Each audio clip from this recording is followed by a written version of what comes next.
I was there for 40 years for 187, and it wasn't mine. 187 was a murder, first degree murder. امریکی محکمہ انصاف کے اعداد و شمار کے مطابق 2016 میں امریکہ بھر میں 66 لاکھ افراد کریکشنل فیسلٹیز کہلانے والے قید خانوں میں رکھے گئے تھے، اور عبدل کا شمار بھی انہی قیدیوں میں ہوتا تھا۔ انسانی حقوق کی عالمی تنظیموں کے مطابق آبادی کے تناسب سے امریکہ لوگوں کو جیل بھیجنے میں دنیا میں سب سے آگے ہے۔ عبدل ان نوجوان سیاہ فام امریکی قیدیوں کی نمائندگی کرتے ہیں جو جیل سے باہر آتے ہیں تو بوڑھے ہو چکے ہوتے ہیں۔ 23 سال کی عمر میں علاقے کے ایک ڈرگ ڈیلر کے قتل کے الزام میں انہیں جیل بھیجا گیا۔ جیل جانے سے قبل عبدل کا واسطہ کبھی قانون سے نہیں پڑا تھا۔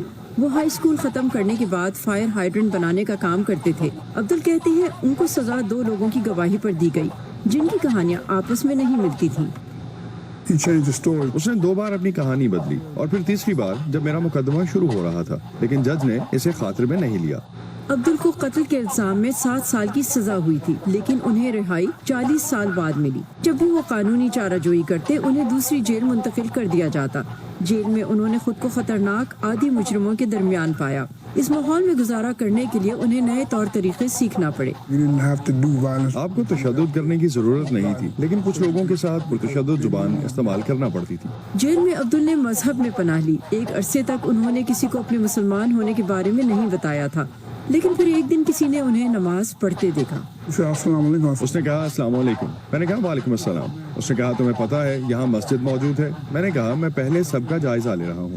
جیسا کہ میں نے پہلے بھی کہا، جیل کی دیواروں کے اندر آپ کو پتہ ہونا چاہیے کہ آپ ایکویشن میں کہاں فٹ ہوتے ہیں، ورنہ آپ شکار بھی بن سکتے ہیں۔ امریکی تنظیم مسلم ایڈوکیٹس کے مطابق امریکہ میں مسلمانوں کی تعداد امریکی آبادی کا 1% ہے، جبکہ امریکی جیلوں میں 9% مسلمان ہیں۔ اس کی ایک بڑی وجہ امریکی جیلوں میں قیدیوں کا اسلام کو قبول کرنا بتایا جاتا ہے۔ اس سوال کے جواب میں کہ قیدی اسلام ہی کی جانب کیوں راغب ہیں، عبدل کہتے ہیں کیونکہ اسلام زیادہ مضبوط مذہب ہے، اور جو زیادہ مذہبی ہوتے ہیں تو آپ کو پتہ چل جاتا ہے کہ وہ مسلمان ہیں۔ وہ کہتے ہیں کہ اکثر قیدی جیل کی صعوبتیں برداشت نہیں کر پاتے اور ذہنی امراض کا شکار ہو جاتے ہیں۔ ایسے میں مذہب سہارے سے کم نہیں۔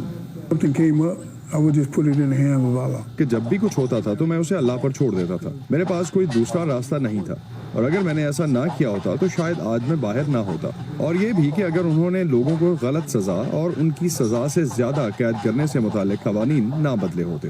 رہائی کے بعد وہ کہتے ہیں دنیا بدل چکی تھی۔